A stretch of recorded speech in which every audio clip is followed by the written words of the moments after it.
The Prime Minister has introduced his contentious religious discrimination bill into Parliament. During the introduction, he argued that many religious people are concerned about protection from cancel culture. Political reporter Tom Lowry joins us now from Parliament House in Canberra. Tom, so this has only just happened in the last half hour or so. Take us through what the PM had to say.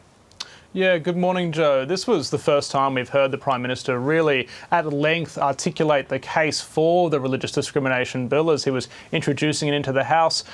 During the speech, he essentially spelled out that there are current existing laws protecting people from discrimination on the basis of age, gender, sexuality, race and ethnicity, and he said that those protections should be further extended to people of faith as well, that these are needed for religious people too, essentially just to extend those protections right across the community. He also made clear that while the bill protects genuinely held statements of belief from religious people, they are free to express their own religion as they see fit, it doesn't, there are limits on that too. They can't veer into the territory of harassment, statements of malice or vilifying groups or people either. He also sought to address concerns that have been aired from some MPs, even within his own party, around what this bill might mean for students in religious schools as to whether they could be expelled, for example, on the basis of their sexuality. Let's hear a bit of what he had to say on that.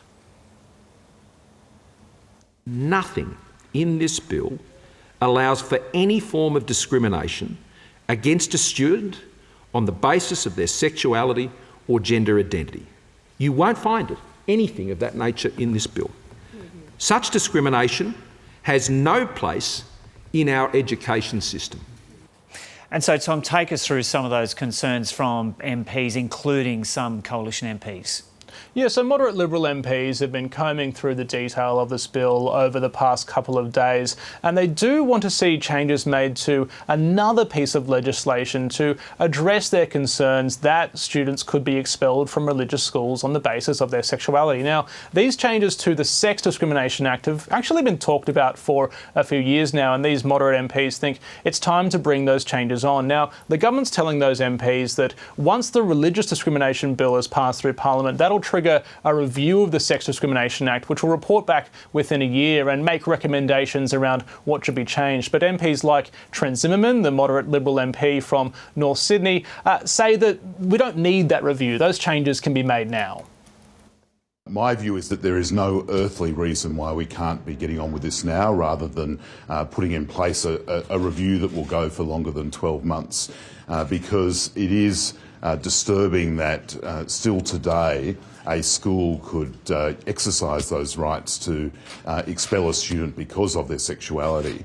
And as someone who has personally lived through this, it is that fear of action by your school during that extraordinarily difficult time in your life when you're coming to terms with your sexuality is something that can have a profound impact on a young person. Now, what we're expecting to happen here with the religious discrimination bill is that it will go to the Senate. It'll then be referred to a committee and changes could be recommended during that process, perhaps addressing other concerns from both Labor and Liberal MPs around what these laws might mean for teachers in religious schools, whether they could be sacked on the basis of their sexuality. We're not expecting a final vote on the bill until sometime early next year. And Tom, we did not hear from Anthony Albanese after the Prime Minister spoke this morning. What's Labor's position on this so far? Labor says it's still yet to come to a firm view on the bill. It does support the principle of protecting religious freedoms, but some MPs do share some of those concerns we've been hearing from moderate Liberals. But we expect perhaps those arguments to be fleshed out during that Senate committee process, and we'll see perhaps changes made there. But Labor has given sort of in principle support for the idea behind this bill. Yeah. OK, Tom Lowry there in Canberra.